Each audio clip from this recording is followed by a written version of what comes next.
Keinformasi lain, Saudara Polda Metro Jaya terus lakukan penyelidikan terkait kematian Raden Andante Khalif Pramudityo alias Dante, termasuk memanggil Ibu Dante, Tamara Tiasmara, untuk menjalani tes kejiwaan yang dilakukan psikologi forensik. Selebritas Tamara Tiasmara datang ke Polda Metro Jaya untuk menjalani tes kejiwaan. Tamara datang didampingi tim kuasa hukumnya dan siap menjalani tes kejiwaan. Tes kejiwaan yang dilakukan oleh tim psikologi forensik Polda Metro Jaya untuk mengetahui kematian dari almarhum putranya Raden Andante Khalif Pramudityo atau Dante.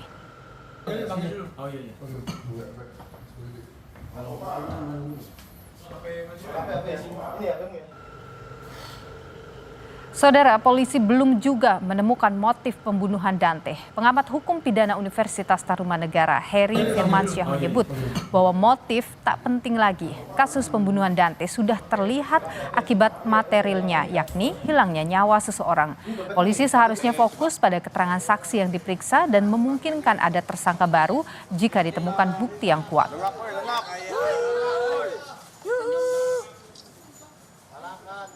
Berkaitan dengan motif meninggalnya Dante, saya rasa itu tidak terlalu menjadi bagian penting untuk membuktikan bahwa kasus ini adalah suatu pembunuhan, karena yang penting adalah akibat material dari perbuatan tersebut, yaitu meninggalnya Dante, itu sudah terpenuhi. Awal dari pihak kepolisian untuk bisa membuktikan adanya kesalahan, bahkan dugaan adanya tindak pembunuhan yang dilakukan secara berencana oleh si pelaku. Jadi masih sangat terbuka adanya pelaku lain hasil dari perkembangan penyidikan pihak kepolisian. Terima kasih.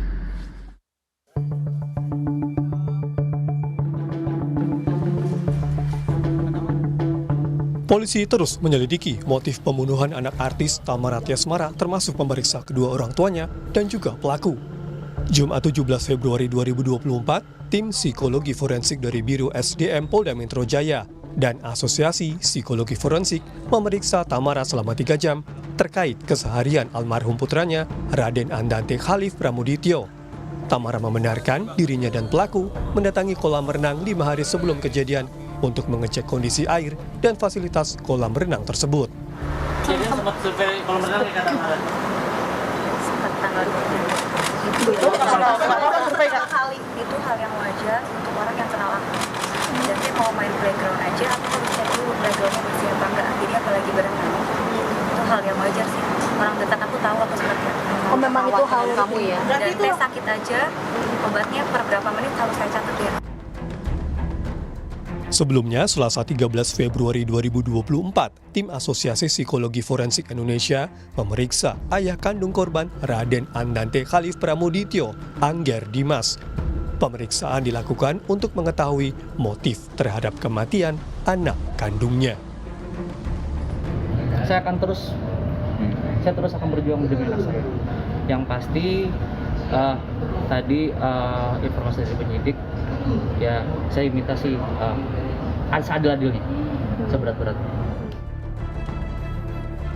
Senin 12 Februari 2024, polisi telah melakukan pemeriksaan psikologi forensik terhadap tersangka Yuda Irfandi hingga 2 kali untuk menyelidiki motif dari pembunuhan Dante. Tim Liputan Kompas TV, Jakarta. Saudara, polisi sudah memeriksa kedua orang tua Dante, yaitu selebritas Tamara Tiasmara, ayah korban Angger Dimas, termasuk juga pelaku Yuda Arfandi. Dan polisi saat ini terus menyelidiki motif sebenarnya dari pelaku. Kita kupas bersama dengan psikologi klinis atau psikolog klinis forensik Cassandra Putranto. Mbak Cassandra, selamat sore.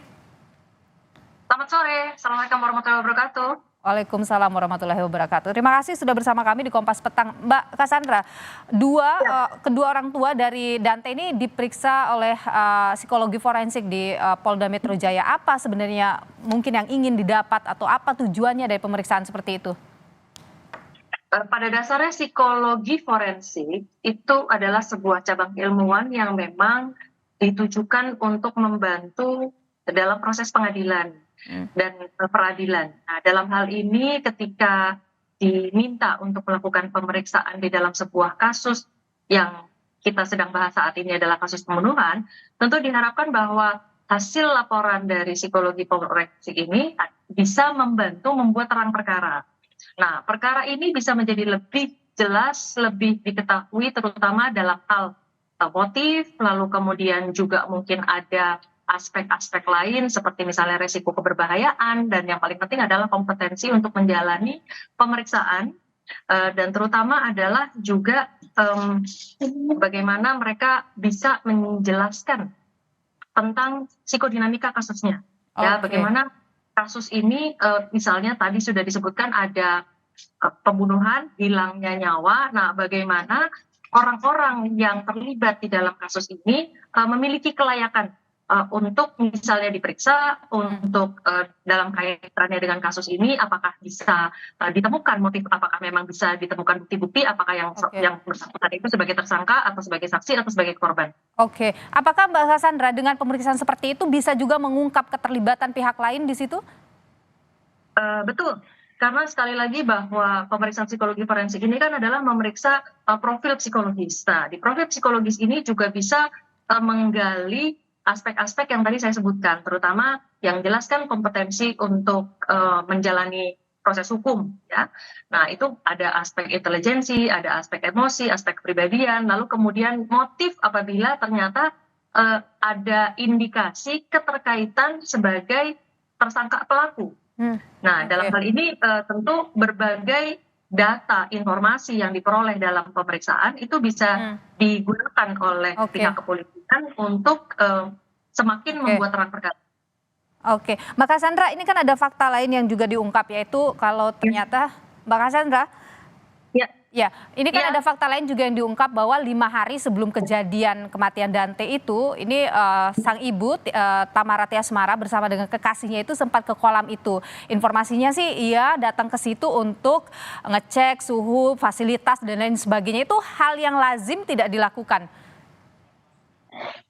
Saya kira kita tidak perlu membahas soal lazim atau tidak lazim, karena masalah psikologi forensik ini itu mengukur bukan soal kelaziman, tetapi soal ketika seorang kehilangan nyawa sebagai korban ini, lalu bagaimana keterkaitan antara korban dengan orang-orang di sekitarnya, siapa yang bisa menjadi saksi, siapa yang ada kemungkinan untuk menjadi tersangka pelaku. Nah, itu yang harus dijelaskan. Tapi kita tidak menjelaskan soal kelaziman dia datang atau tidak, lazim atau tidak, itu kita tidak menjelaskan dari sisi itu. Tapi kalau misalnya hal seperti ini terjadi 5 hari sebelum kejadian, datang ke sana menengok, mengecek, katanya sih mengecek suhu, mengecek fasilitas sebagainya. Apa yang Anda baca dari sikap seperti itu? Mohon izin, sebagai seorang psikolog forensik, terutama saya psikolog klinis dan forensik ya. Nah, dalam hal ini untuk bisa memberikan pendapat itu harus ada pemeriksaan secara penyeluruh ya. Nah, saya tentu tidak bisa dimintakan pendapat di luar pemeriksaan resmi. Nah, terutama apabila ternyata rekan-rekan kolega-kolega psikolog forensik saya lain juga sedang bekerja di dalam proses ini. Karena saya yakin dan saya sudah dengar juga, saya juga mengetahui bahwa rekan-rekan tim psikolog forensik dari Asosiasi Psikologi Forensik sudah dilibatkan dan sekarang sedang bekerja untuk menggali berbagai temuan-temuan yang mungkin bisa digunakan untuk membuat terang perkara, gitu ya. Nah, saya tidak bisa memberikan pendapat, ya, apalagi ketika pendapat itu tidak didasarkan oleh sebuah pemeriksaan lengkap. Nah, dalam hal ini pemeriksaan lengkap sangat mutlak diperlukan, tidak hanya kepada orang-orang terkait, dalam hal ini misal tersangka, korban juga atau saksi, tetapi juga terhadap data-data kolateral yang lain. Jadi misalnya ada visum, ada data digital, ada mungkin keterangan dari orang-orang sekitar, baik yang berada di lokasi pada saat itu ataupun tidak. Oke, Mbak Cassandra, begini, apakah juga dalam misalnya tes yang dilakukan oleh psikologi forensik atau tes kejiwaan itu juga menangkap perilaku misalnya dari mereka yang terlibat di dalamnya dalam kasus duka ini, perilaku mereka setelahnya dan lain sebagainya itu juga ditangkap Iya, tentu ditangkap, semuanya akan diperiksa, diassess, dianalisa dan dipastikan bahwa memang ada keterkaitan dari berbagai perilaku tersebut dan tentu saja dikaitkan dengan motif lalu kemudian sampai dengan adanya hilangnya nyawa korban itu. Oke. Baik, jadi berarti artinya dari pemeriksaan psikologi forensik motif juga nanti bisa didapat juga gitu ya Mbak Cassandra ya? Betul, betul. Baik, Jadi baik. sekali lagi bahwa kita sudah ketahui tersangka pelaku yang saat ini berada di kolam yang sama itu sudah diperiksa, lalu kemudian sekarang ibu dari korban juga diperiksa, itu tentu saja diharapkan nanti bisa memperoleh data-data yang lengkap untuk bisa memperjelas posisi sebagai korban atau mungkin ada Oke. indikasi korban tidak langsung ya dari ibu dari korban begitu ya. Oke, baik. Lalu atau juga ada indikasi-indikasi lain. Oke, baik Mbak Cassandra Putranto, ahli psikologi klinis forensik ya. Terima kasih sudah berbagi pandangan di Kompas Petang. Sehat selalu Mbak.